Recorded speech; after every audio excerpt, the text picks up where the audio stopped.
Hello and welcome to We Can Do It Better with Jonah Maple and Grant Koven. This is our episode 3, and as Grant is coming around to get his mic, I'll just do an introduction to you guys. We're going to be talking about X-Men today. Oh yeah. For the main event, but before that, we're just we're gonna go over movies and TV movies that are coming up and some TV shows that we're excited for. Oh yeah.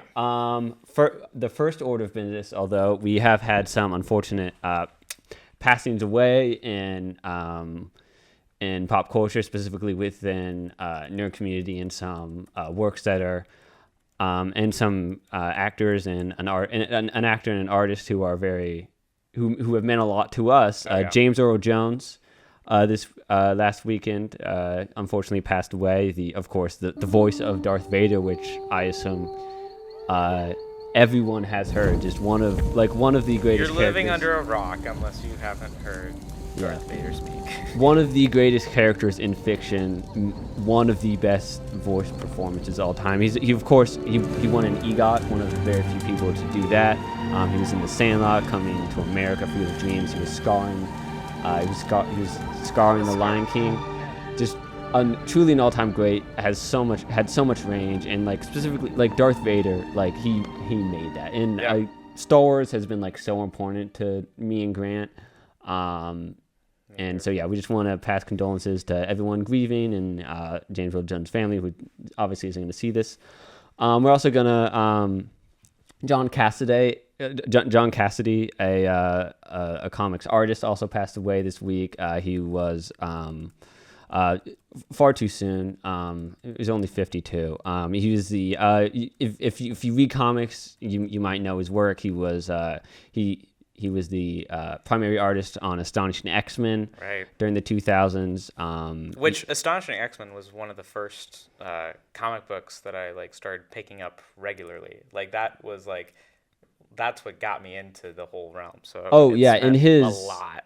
Yeah, and his art on that is, and also Planetarian, the Jason Aaron Star Wars line, his art was just phenomenal. Yeah. And I know a lot of people are grieving for both of those, but just want to pay tribute to that because those are two fantastic talents. I saw that the Empire State Building lit up the tower in red and had the Darth Vader projection. Yeah, that's cool. That was,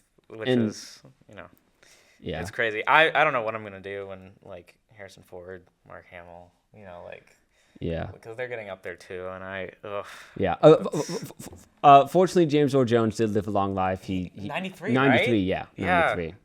That's admirable. So just condolences to that, and thank you to those. They made our childhood. To everything, to what they've added to our lives. Moving on, what we're going to talk about first in our Multiverse of Movies, Venom: The Last Dance got moved up in production. It's releasing October 25th instead of in November. I've heard that it's because they don't want to overshadow the election, because elections, they last. We're not going to it takes so long to get results, but also but who knows why it's actually released. Maybe they just wanted more of the October crowd, because movie theaters are more popular in October than they are in November. But we're excited for that. There's a new trailer for Venom: The Last Dance we just watched. And Noel, the god of symbiotes, in it. Yeah, no, it looks. He looks good from what I've seen. We only got a little bit of the throne and the his hair, his head. Yeah, I haven't read much of Donny Cates' Venom run, and the whole. I haven't read Man in Black, but I've heard people talk about it. So I'm not going to say whether or not I think Noel is a good character or whether it exactly fits. I think if you're doing if you're finishing off the trilogy, that is the big bad guy that you're gonna want to end with, because for those who don't know, Null is the name of the creator of the symbiotes. Really, he's kind of he's the all father. Yeah, he's the god. He's a nihilistic death god, one of several. Yeah, so he's gonna He's using probably based off of what I've collected from the trailer, he's using it to take over the world and whatnot. Yeah. I was kind of surprised. I mean, I really like cosmic stuff. I really, I'm a Jack Kirby fan. I like it when comics and pop fiction talk about God and like the universe and death and all that stuff. And I think that's interesting. I do think it's a weird choice because like the vibe I got from the other trailer was, this is like a more personal story. Well, I think it will be. I think you're still going to be able to explore the departure of Eddie Brock, at least Tom Hardy's Eddie Brock, to the symbiote we know as Venom. And I think maybe this will end up. It'll be like a beautiful ending where. I'm not trying to like predict the ending or anything, but I think Tom Hardy or at least Tom Hardy's Eddie Brock and Venom will depart in a thrilling self-sacrifice to save the world. But I think a small piece of that Venom is still trapped in the sacred timeline, the MCU. Yeah, who knows? So I think it's gonna be. I think it's gonna do both. It's gonna do both. Yeah.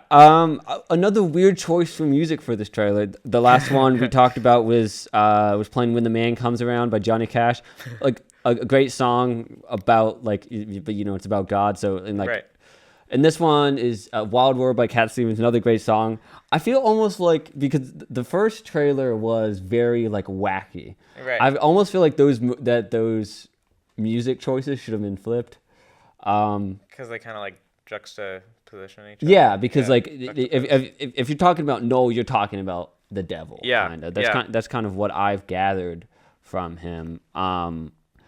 But it's interesting. I'm excited for this. I was texting a friend earlier, and like the Venom, we already told them last week, but we had watched the Venom movies, and that's just so far both Venom movies are just straight up fun to watch. Like it's not gonna matter if it's good at the end. Like it looks thrilling. Like we see Venom and Eddie in the desert in Las Vegas. Military facilities. So like it's gonna be like a fun thriller, and we'll definitely be able to get a lot of comedy and action and drama out of it. So I'm very excited to see how this all plays out. And we're about a month and a half away from. About. So, pretty much exactly. Tickets should be going on sale pretty soon. Yeah, and we're gonna make sure to see those. Unfortunately, I can't see movies for free anymore, but I'm excited for that. I once again love cosmic stuff. Yeah, so excited that's coming. But up next, Hugh Jackman has been circulating around. I mean, I'm always on Instagram and the news and kind of just looking around. I've been scouring the internet trying to see if Hugh Jackman does have a future in the MCU, and I'm trying to get any tidbits. I know you shrug your shoulders and you're kind of like, we don't need a Wolverine. He's good. I mean, Wolverine was like the character growing up. Like it was him, Hulk, and Spider-Man. Like those were the Marvel characters that every kid, kind of looked up to. And especially when Deadpool kept making the jokes about him doing this till he's 90. I'm like, there's some decent truth. And Hugh Jackman is younger than I thought he was. He's 55, which still is pretty old. But he's been doing this for 25 years. He's been doing this for 25 years, and I think he's still but I mean, when you think about the Age of Logan or like Wolverine, it fits. Like he could do this. At least I'm not going to ask him to do this until he's 90. I think he could do this, especially after Secret Wars. He can carry this for maybe an extra 10 years. I hope not. Because old man Logan, that's seeing him as an old person as an old man is interesting, but that's. Well, I don't think he's going to be necessarily old. I think he's going to be experienced by this one because we haven't had the super from what we've seen in X-Men. Yes, he has definitely been a part of the team and he knows what to expect, but he can almost take on a mentor type position, especially if we're getting X-Men characters like Rogue and Kitty Pryde all over again. Yeah, but he can also I don't know. I kind of want to see the growth again. I hope the new X-Men movies, and we'll get into this later, don't feature as prominently Wolverine, or when they do, it's kind of him as a supporting character he was. But but I'm biased because my favorite X-Men stories are like Uncanny in the 80s and the Grant Morrison new X-Men where Wolverine is a side character. Right. And I think at some point he's definitely going to be a future side character. I do think right now for Secret Wars at least, he is going to be part of that core group that's responsible for saving or destroying the multiverse. Well, it's hard to tell. Hugh Jackman Wolverine gets people in seats. So I understand that. We've also got, I haven't heard anything about this, but I saw you add this to our document that Halle Berry is going to be in Secret Wars. This was just something that was swirling around social media earlier today.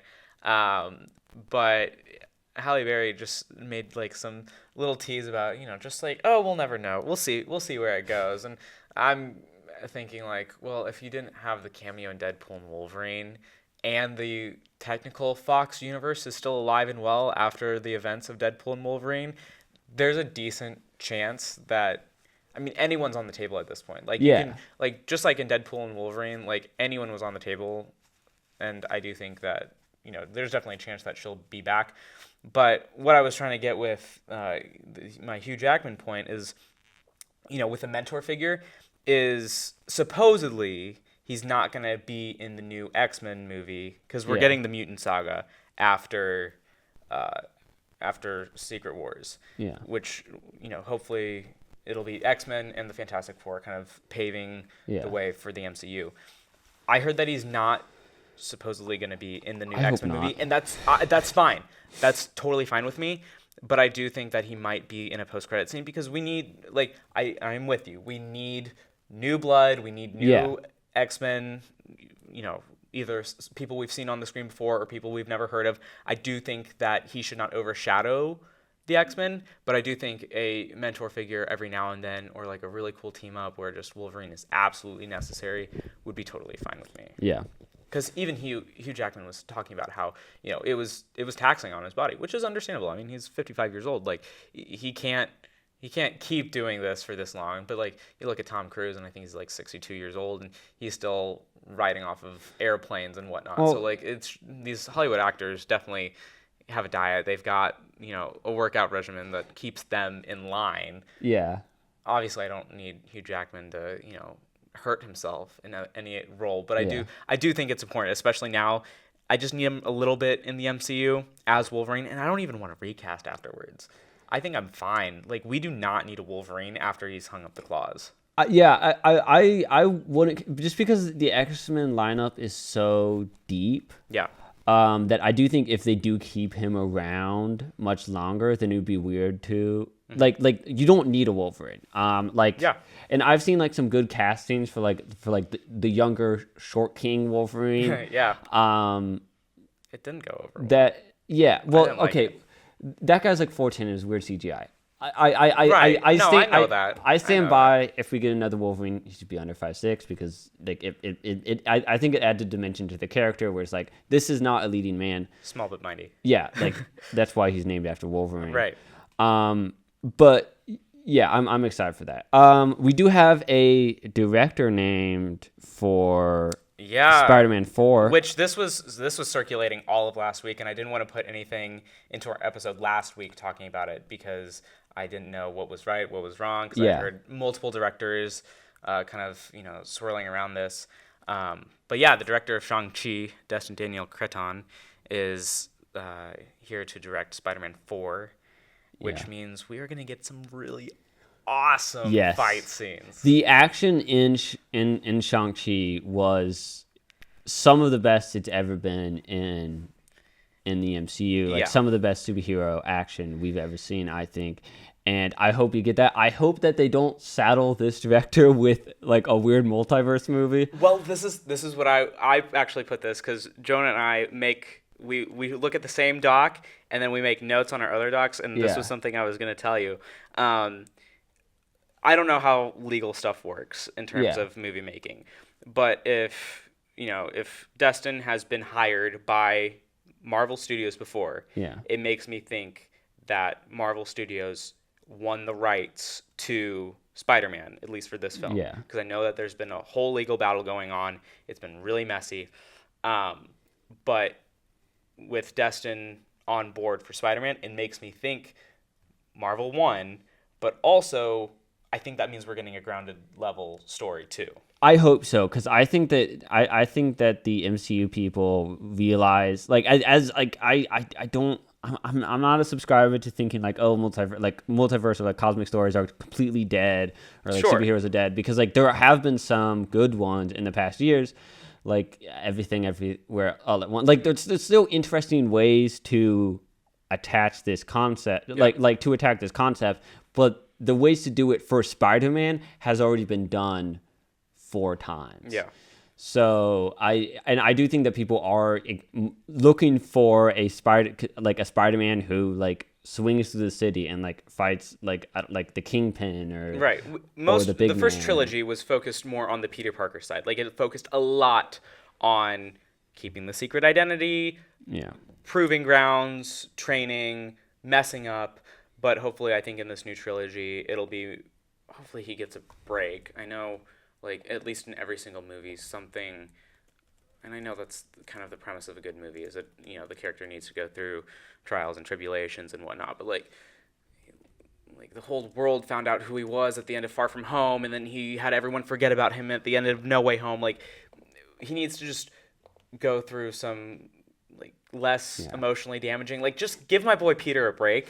Well, yeah, but like the whole concept of Spider-Man is that like it's the opposite. It's like the whole reason of Spider-Man is like if a superhero was us, it wouldn't be wish fulfillment. Right. He'd get like beat up and like his family. And I know it wouldn't be sunshine and rainbows all the time, but like, oh my gosh, like he's been through a lot. He's been through a lot, so it's just I'm really hoping that with rumors of Kingpin and apparently Black Cat, I've heard that Sydney Sweeney has reportedly been offered the role of Black Cat, and she was Julia Carpenter in Madam Web. So that's like fine. We can another weird thing, like Marvel and Sony double casting, whatever.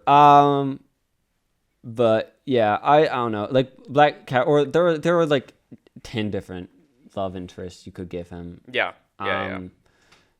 Liz Allen. I mean, I think we technically. Never mind. Like it literally, like we've only gone through 2. There are like 10 more. Because Spider-Man's been around for 65 years. Real quick before we move on, there's a we kind of got caught up. Yeah, there's a new Goonies movie, reportedly in development by Steven Spielberg. Never say die. That's interesting. I hope. I mean, original cast is coming back, so that's cool. I think that's why, and we're about to get into this in the next episode or the next segment. But I think that's why Josh Brolin ultimately didn't take up the role of Green Lantern, is he might have signed himself onto the Goonies. Yeah, and then Armor Wars reportedly on hold or canceled. We saw that coming. Yeah, that was rumored to be on hold for a while. So I think, and that's best. Like Marvel, I think they knew too much. Like they knew that they were putting out way too much content, at least on Disney Plus for a while. So I think them kind of scaling back and just waiting to put their effort into other stuff is actually like really helpful. So moving on to Don't Change the Channel. Penguin's coming out next week. Oh yeah. We saw the trailer again. I am so excited. And we'll talk about this more next week, because next week's going to be, a lot of it's going to be dedicated to Penguin and Agatha Long, which are releasing on the same day, by the way. Releasing on the same day. DC and Marvel are currently competing in television right now, same day. The cast, looking through, I was looking through it again, looks absolutely stacked. Colin Farrell as Oswald Cotter as the Penguin. Kristen Melody as Sophia Falcone, which I'm super excited for. Yeah. I like everything I've seen her in is like we need more of this. Yeah. I think she's great for that role. Michael Kelly as Tony Vitti, and Clancy Brown as Salvatore Maroni. That Clancy Brown is great. I think he's going to do a great job as Salvatore Maroni. Something we noticed today, Mark Strong is also listed by IMDb as nothing. Yeah, he's does nothing right now. Yeah, he's in the cast, but there's no name attached to his role. Yeah. So like maybe that'll be a surprise. I'm super excited. Did you have any like theories on who you think he might be? I don't. I did see some fan art maybe like a couple weeks ago of him as Bane. Which I can see. There's no way that they're doing. I Bane. hope that they don't do another White Bane. Because that would just be weird for no reason. Like, he's got range. I saw the Kingsman. Like, I loved his work in the Kingsman. I since he's bald, my mind immediately goes to Calendar Man. Especially Hugo Strange. Yeah, that's Hugo what Strange. I thought Hugo Strange would be a good. That's interesting. I think it could do Hugo Strange. My mind goes to Calendar Man because I know he would be good as Calendar Man. That would be fun. Yeah, because I know Matt Reeves is based off of the Batman stories that I think Matt Reeves, from interviews, the ones that he likes, like the Long Halloween, and I think he wants to make as many references to to people like that as possible, because in the Jeff Loeb stuff and in Rebirth, Calendar Man was scary. And I think he wants to do that. So that'll be interesting. We're looking forward to that a lot. Oh yeah. We also have news on the Lantern show that reportedly both Josh Brolin and Matthew McConaughey have turned down the role as Hal Jordan, the most famous Green Lantern. That's fine with me. We do not need McConaughey as a Green Lantern. I think both of those are really weird choices. One, because they're both in their 50s. And Hal Jordan usually is on the older side of the heroes. Sure. But if they're going to pick someone who's already as old as those characters are they immediately... My question is, is he immediately going to go bad? Is he immediately going to go crazy and turn into Parallax? Mm-hmm. Because, I don't think you choose Josh Brolin or Matthew McConaughey if you want him to be around for 10 years. Well, and now we've got a better idea of who it might be, because now with what we've talked about last week, it's now Timothy Olyphant and Chris Pine. Yeah, I mean, I like Pine as Hal Jordan would be amazing. I like both of those. I don't know if I haven't seen Chris Pine be as much of a jerk that Hal Jordan can be. Maybe that's just my anti-Hal Jordan bias. I'm just thinking about the pilot. That's interesting. Yeah. From the pilot point of view, from what we saw in Wonder Woman. Yeah. Once again, both of them are weirdly old. I hope. Yeah. I think because I like Green Lantern. I've read a lot of Green Lantern stuff. Not as much of the Green Lantern stuff has been with Hal Jordan as the main character. Mm-hmm. It's been, all of these other characters. Like an ensemble. Yeah, and so I don't have as much of a connection to Hal Jordan. I think he kind of works better as, a corpse or a statue. Sure. So if they're doing Parallax, if they're, him going crazy... That'll be fine. It'll be weird. Yeah. I could see Tom King wanting to write that. Yeah. Because Tom King, that's right up his alley. I would love to see that. Yeah. But yeah, I'm super interested. We still don't know anything. We still don't have a director. We still don't have any of the cast confirmed besides Kumail Nanjiani, who, as we've both said, I think is a great Booster Gold. Yeah. I need to see him do more. I guess I'm not super familiar with him as an actor. I mean, I only know him from Eternals, really. Yeah. I think. I haven't seen a lot of his other projects. So, I know his personality. I've seen clips of him in, skits and whatnot. And, he's a funny guy, and I believe that he can have that imposter syndrome, that comes with being Booster Gold. I just know that, especially from what I saw from... Chris Pratt as Star-Lord, I feel like a lot of what he did with Star-Lord could carry over into the Booster Gold territory, where it's just especially when in the first movie where he's taken to the kiln and everyone's not taking him seriously. Yeah, it's just you could very well do that, because Booster Gold has the blonde hair. That's, yeah.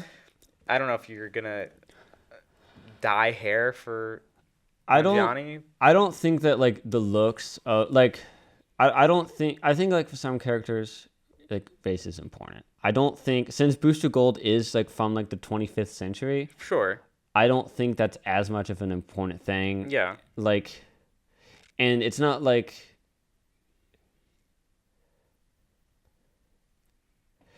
there's some characters like Superman as white makes more sense. Or okay, a better example. I think Captain America being a blonde white person makes that character mean more.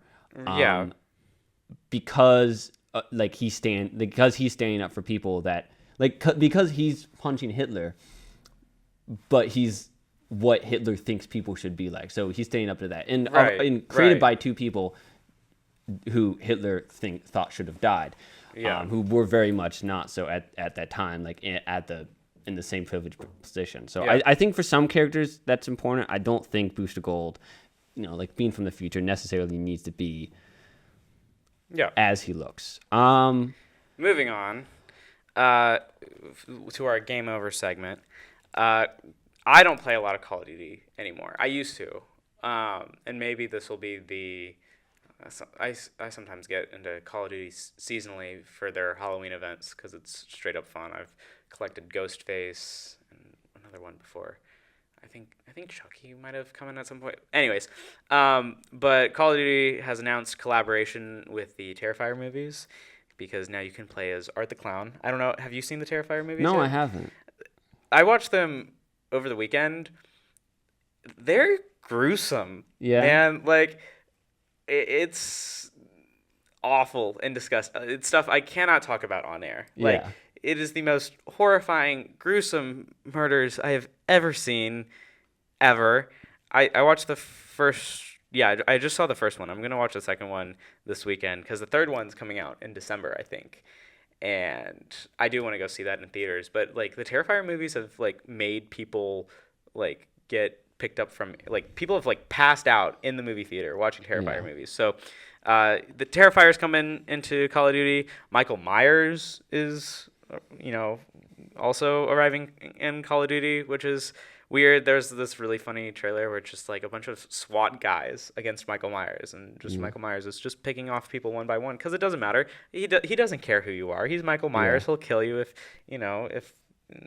he wants to. But also I haven't seen the Trick or Treat movies, but the weird demon child Sam from Trick or Treat is also going to be a playable character, as well as some operators that you can just regularly play as. They're going to have the same smile from the Smile movies, where it's just the horrifying grin on their face that you can just they're just regular faces that you can just equip to different other original playable characters. After that, we've got Flappy Bird. Do you remember Flappy Bird? Yeah, I remember Flappy Bird. Flappy Bird is coming back to the App Store. Yeah. Which is surprising because I remember that people would sell their phones on eBay that had Flappy Bird just so you could play Flappy Bird now. Interesting. Yeah, so Flappy Bird's coming back, so you don't have to sell your phone anymore. Yeah. Everyone will be able to get that very soon.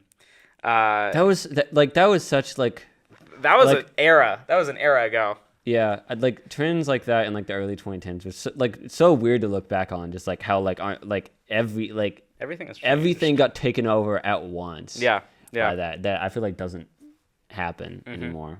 And then finally, Sony announces the PS5 Pro, which is I've got my thoughts. I have a PlayStation 5. Yeah. I don't have very many problems with my PlayStation 5 at all. But it was a couple days ago. Sony, I think it was just yesterday. Sony announced the PlayStation 5 Pro, which has larger GPU, advanced ray tracing, AI-driven upscaling, and super resolution. I don't know what any of that means. Neither do I. You do not need to. Neither do I. And when people announced this, they're just and they took away the disk drive.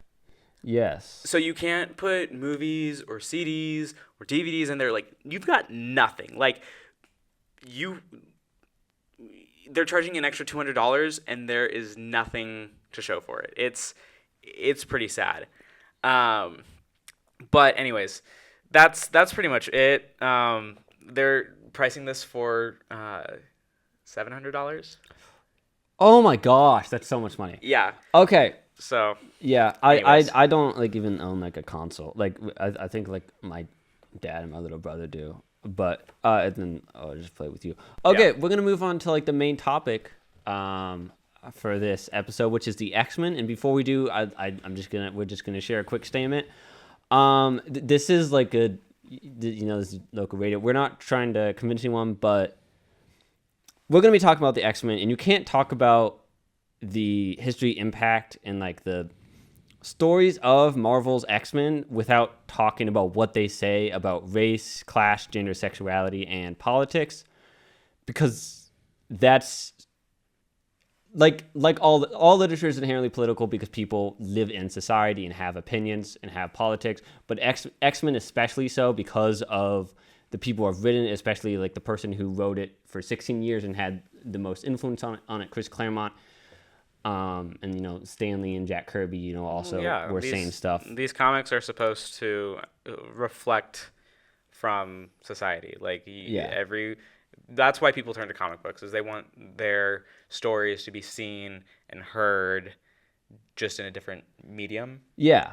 And if you have we're probably like, if we say something that you disagree with, that's okay. You can stop watching, or you can watch anyway. Or you can email me at grant.koven@bsu.edu and we can have a fight. That's a joke. Don't actually. But we're gonna you can disagree with us. Win. That's fine. We don't even agree with each other on everything. Sure. You're under obligation to listen to the rest of what we have to say. That being said, we're gonna have a conversation about what I think. I might even disagree with you about some stuff that we're about to say in this segment, which I think makes for even better episodes because people love.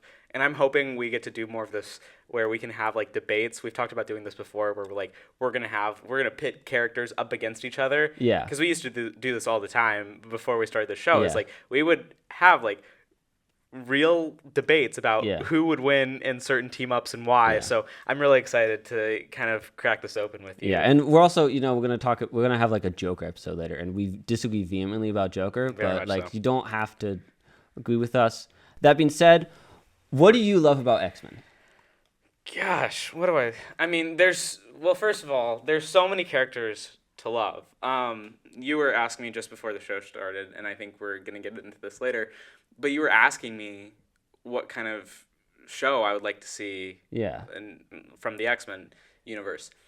And I spent a solid 10, 15 minutes, and I was just here's a couple of shows that I would like to see. But there are so many characters to like.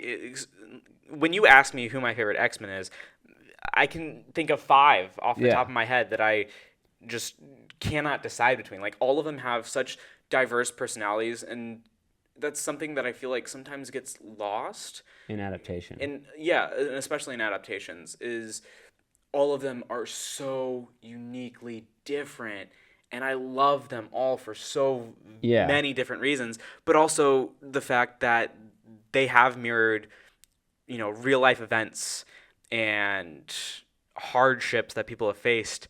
And I think what makes the X-Men so special and loved by many is just what they stand for. This is more than what the Avengers, or you could argue that X-Men have done more than Spider-Man has, even though we've gotten a lot of Spider-Man variants. The X-Men have literally hundreds of characters. Right. And if you don't feel seen in one character, I guarantee you that you will feel seen by another. Yeah. I'm a huge X-Men fan. This is probably one of my biggest probably X-Men, outside of DC Comics, where I'm a fan of almost everything except I guess Legion of Superheroes. But for Marvel specifically, love X-Men, love Spider-Man. I've read probably somewhere between 250 and 300 X-Men comics. Wow.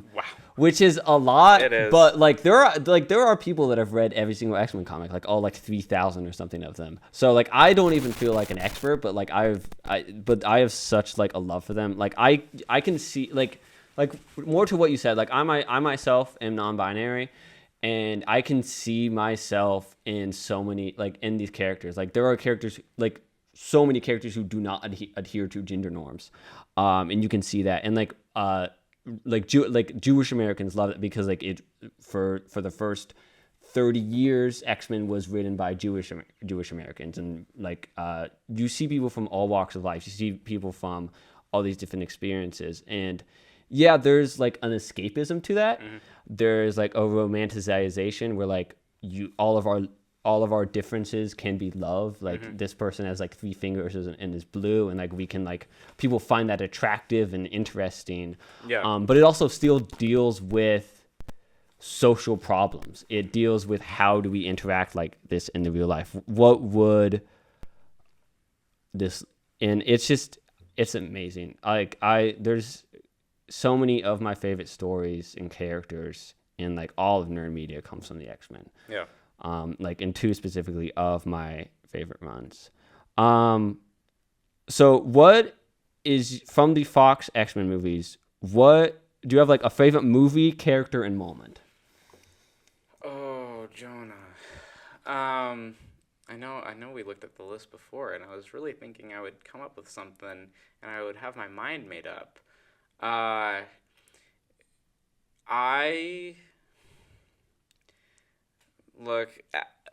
love Days of Future Past and First Class so much. I think First Class kind of gets overlooked a lot. And we disagree about that. We can talk about this someday. I'm not a fan of First Class. I think First Class is just, it's fun.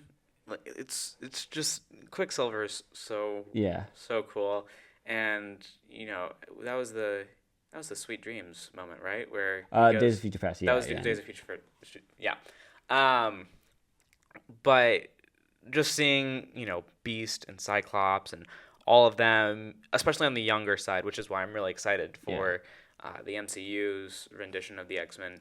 But like we were talking about feeling heard and seen in the X-Men, and this is gonna sound real, and I don't know if you're gonna count this or not, but this is gonna sound like, oh well, of course, Grant, you're gonna pick this, but like Deadpool is like because I know Fox did the first 2, right? Yeah. I know that Fox kind of bought Marvel in 2018, Disney bought Fox in 2018. But I think that they still label that as a Fox movie. But like for me, at least, like Deadpool that's who I feel seen as. It's someone who sometimes tries a little bit too hard to make people laugh and can sometimes come off as slightly annoying, like dad jokes and whatnot, but also just the fact that because like if we're gonna get personal for a second, like I struggled with how I looked for a long time, and with Deadpool, that's one of his darker sides, is just like he knows that he isn't the most attractive person. He makes jokes at Ryan Reynolds, even in the comics, and it's just like, he wishes he could look like Ryan Reynolds, and sometimes I'm like, you know what, me too. In terms of favorite moment coming from that all of the X-Men movies, this is. Can you give me a sec to think about it, and we'll talk about moments in a second? My favorite X-Men movie is X2. Probably like X2 and then X-Men. Those are like I have problems with them? Yeah, of course. I'm a unbearable nerd. But those movies, like, I think did the best job that like an early 2000s movie adapting the X-Men could have possibly done with that budget. My 2 favorite moments. I have a favorite scene. I have 2 favorite scenes. They're both from X2. It's the scene where Stryker and when the U.S. military attacks the X-Mansion, and Wolverine and Iceman and they're all just. It's so powerful because it's so it is like science fiction, but it's so real because like groups of minorities get raided by the federal government. Yeah. Like when they see them get unfairly targeted, and like even if like the president is like, I don't want to see any kids on body bags in the morning news. And like there are like racist people out there who are like, I don't care. We're gonna go in and we're gonna start shooting them. Yeah. Like that whole scene. Yes, it's cool, but just like seeing them standing up, like seeing Wolverine saying, a person who wants to be a lone wolf saying, I will not let you hurt these kids. Yeah. I think it's one of the most powerful things that happens a lot in X-Men And comics. I think that's something that you can find in like that specific moment where, it's just like, I'm not going to let you hurt these kids. That's something that I feel like a lot of people can identify to in real life. Yeah. It's just that sort of person that you can go to and feel safe and someone who will advocate for you. Yeah. Like I think that had definitely a deeper layer than just Yeah. that. But you did remind me, speaking of X2, like, because I was rifling through all of the moments in my head. It's when they go to Bobby's house. Oh, that's my second favorite scene. Really? Yeah. And it's like the equivalent of it's a pastiche for a coming out scene. Like this is not even like, yes, this is kind of us reading to it, but not really. Like I'm speaking directly to the camera right now. The writer of that movie has been like, I am bisexual. This was specifically a reference to like what a coming out scene looks like. Right. And it's so good. It was very comical because like when that first released, I was way too young to even understand that. But we had over summer rewatched it, and with growing up and looking at how society has changed over the years, I'm like, oh my gosh, this is exactly the equivalent as like a coming out scene. And just like between the moment where it's just, and you get that dramatic moment where Bobby's looking up at his family and it's his brother, mom, and dad, and they're all like scared and like so disappointed, I guess. Yeah, and it's like obviously an exaggeration to some degree of what happens in real life, right. But like this is like, but it's illustrating how it feels, right? And that's so great. One of the awkwardness of that interaction in the living room is so great. Like the line where she's like, have you tried not being a mutant? Mm-hmm. That crack, like it's not supposed to be a funny line, right? It's like a criticism of like how people who are like, have you tried not being gay, like how ridiculous they are. Yeah. But every time I'm like, that's like so funny. Yeah. Although I do have 3 more scenes because I can't choose. One from actually every Deadpool movie, now that I think about it. First Deadpool movie, it's the 12 bullets scene. Oh, that's great. Yeah. 12 bullets, that feels like it could have been ripped straight out of a comic book, because there's a point where Deadpool's, going around killing all the goons and whatnot, and he says someone's not counting, and he was initially talking to the guy, but up until my last rewatch, I realized that he was also talking to the audience, because it took such a long time in between him firing off the guns that we just completely forgot that he was still counting the bullets. So when he says someone's not counting, he was talking straight to us. And then my favorite scene from Deadpool 2 is the X-Force jump scene, where that's great. Like I was coming back, like I was rewatching all the Deadpool movies, and my parents walked into the living room and they just sat down and they were just watching all of X-Force. Yeah. Oh, yeah, you were I with was me. there. You I were was with there. me. And we were just watching all of X-Force just perish. And I'm just like, it was so funny. That is like one of the best moments, because you get really pumped because like we're finally getting an X-Force in Deadpool. And then everyone but Domino just perishes. Like, and then poor Peter. Like, I'm glad Deadpool went back to get Peter and save him. And then, of course, from Deadpool and Wolverine, it would have, like, I'm a sucker for like action lining up with music. I think that makes everything better. So like the bye bye bye scene, when he's throwing the fingers at the TVA agents and it hits them on every bye bye bye. Like I'm like, okay, that's really good. And like he's whacking someone with it was like a leg and a foot. Like he's just to the bye bye bye. It was just like pam pam pam bye bye bye. And I'm like, a stupid grin comes across my face every time I watch that. So I do think my favorite line is just this is not original because like this is so many people's favorite line from X-Men when Storm hits.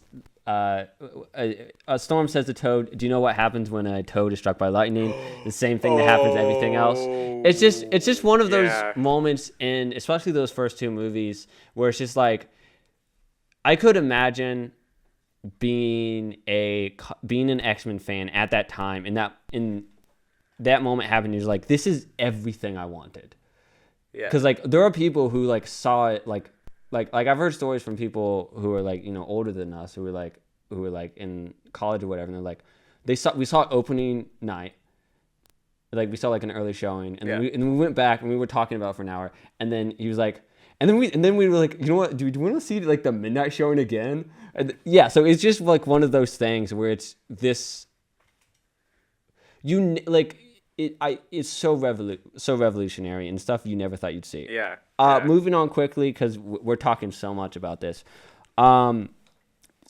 Favorite character from like the comics. My favorite character is Raven Darkholme Mystique, and that leads into like my favorite relationship, which is Raven Destiny. Mm-hmm.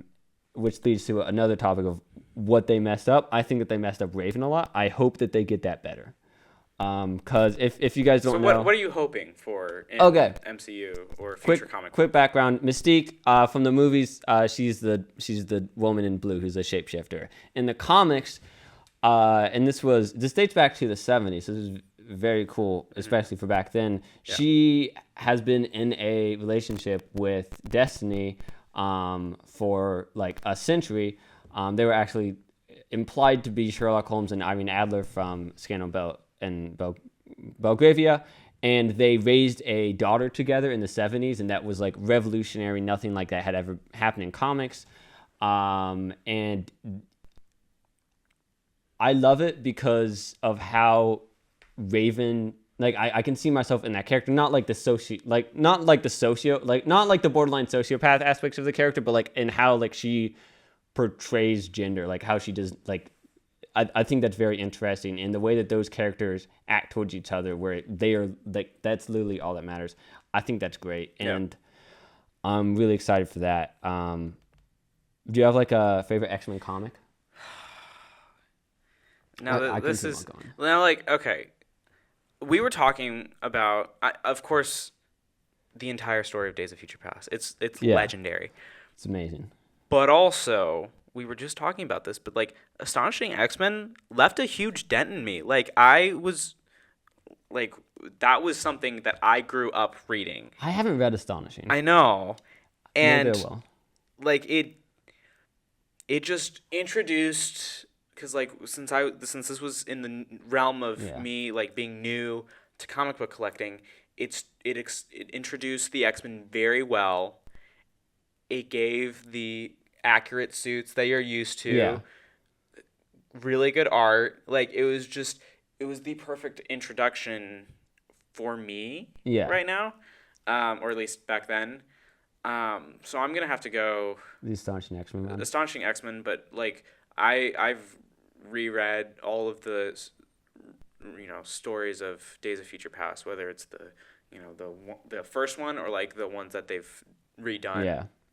I have two favorite, because I've read so much, arguably too much. I have two favorite runs. My favorite runs is the New X-Men from Grant Morrison. That's from like 2001 to 2004.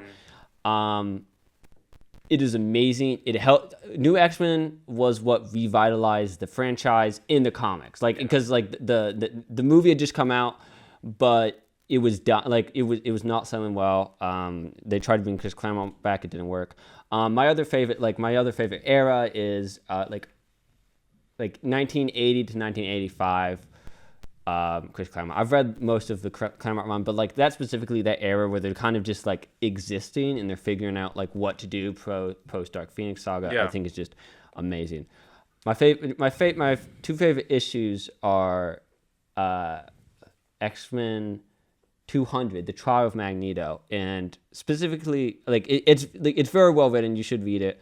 And there's specifically one of the moments like what we talked about, like Wolverine in the mansion, where Magneto is he's on the path to reforming, and he's at a UN trial, and a couple Nazis break in, and we're like, we're gonna kill you, we're gonna kill all of these people because we don't like that you're Jewish. Right. And then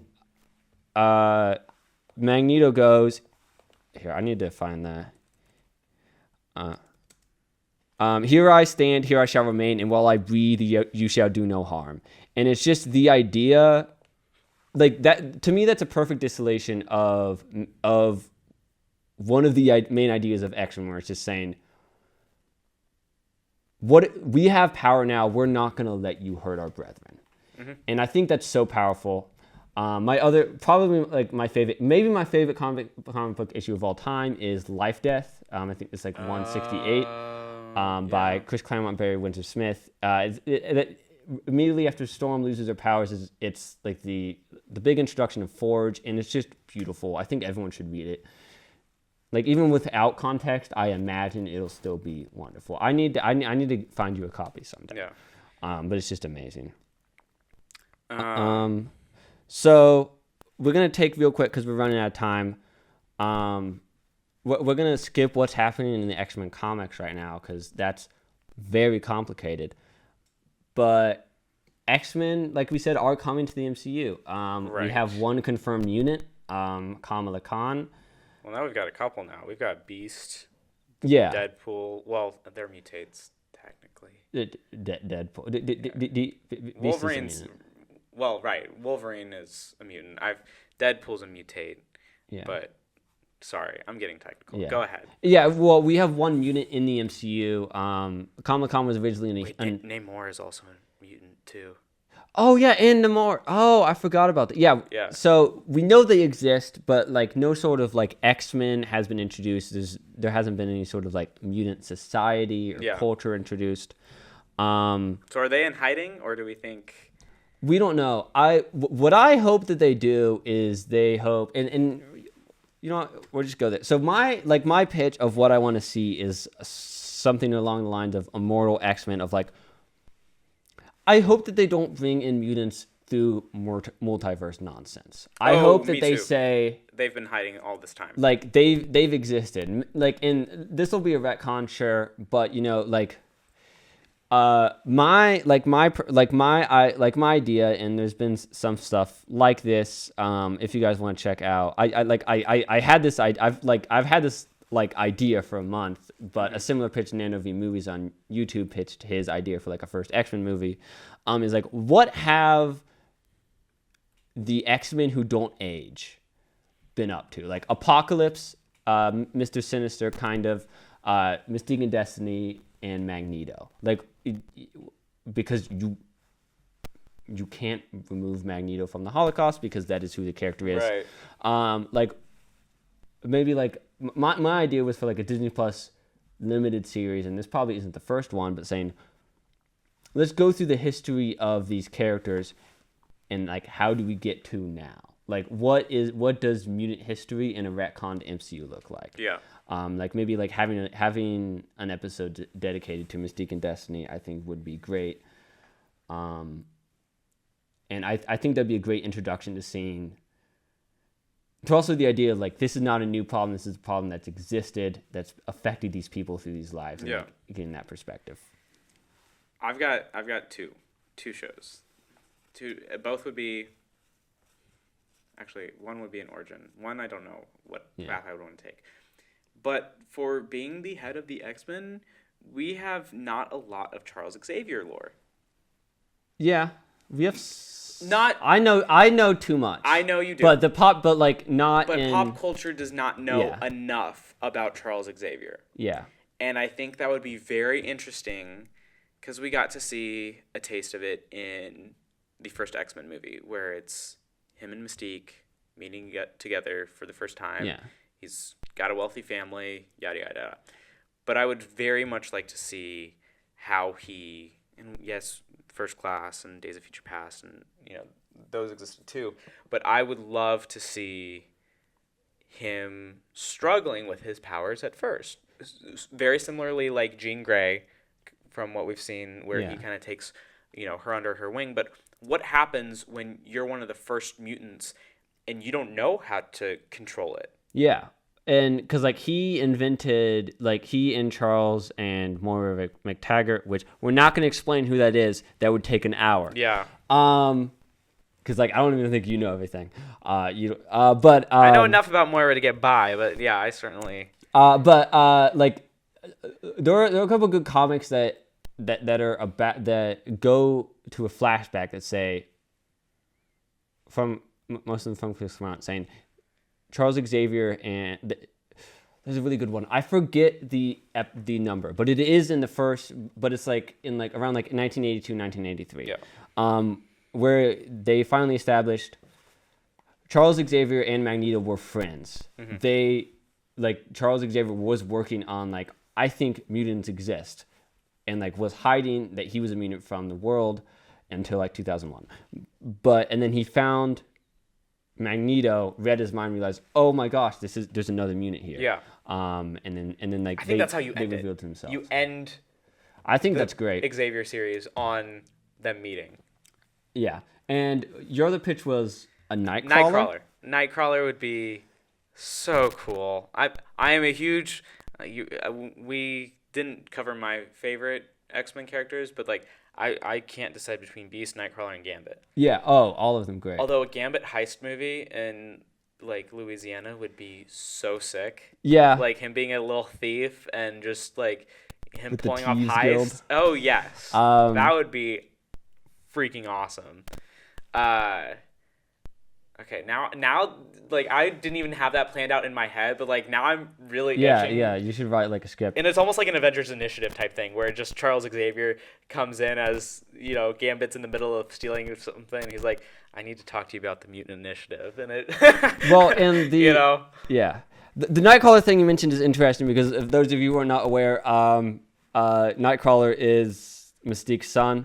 Originally, it was intended that he was supposed to be the biological son. She like had to abandon him as a child. It was originally intended that he was going to be the biological son of Mystique and Destiny, and that she like changed her anatomy to like be able to do that. We're not going to get into that whole controversy. Yeah. But I don't know. I love Nightcrawler. Like we saw a little bit of him in X2. He was great in that. Yeah. But that would be very interesting. And I think it'd be also very interesting to explore new point of view characters to see, because so much of Storm is a point of view character through the majority of the Claremont X-Men, and she was kind of just like over there in the movies to kind of like see her perspective. We haven't seen in Jubilee at all. In live action or no? Well, she had like two class. lines in not in First Class in like Apocalypse and that's but like she never even used her powers, like she was like just like over there. Although the actress who played her looked a lot like I was very satisfied with. Yeah, but like she's like not a teenager anymore. Right. A lot of people have been pitching because like they got Cyclops wrong, and that's a longer discussion. Yeah. I hope that they do Cyclops. I hope that they do, and I do think Kamala Khan does, because she is a mutant now in the comics too, as like an introduction to this would work as a point of view character, because people already like love her. Yeah. Yeah. All right. That's all we have today. That was I'm very happy with our X-Men. I think that our X-Men episode I think is our strongest segment yet. Like it was way less rushed than I feel like before. Like we got through our first half very quickly. Yeah. So I like having this time to talk. And we didn't get to everything we wanted to say because like we could talk for like 5 hours about this. But we'll see you next time. We're going to be talking about Agatha all along, and we've also kind of got our vintage episode, right? Yeah. So we're going to talk about our old school cartoons that we enjoyed watching growing up. I might do a little bit of homework and at least watch the first couple of episodes of, some of the childhood shows that brought me joy and kind of got me kickstarted into the Marvel universe after all. But yeah, that's our show. Thank you guys so much for tuning in, and we will see you next Thursday at 3 p.m. only on WCRD 91.3 FM. Have a great day, everyone. Thank you.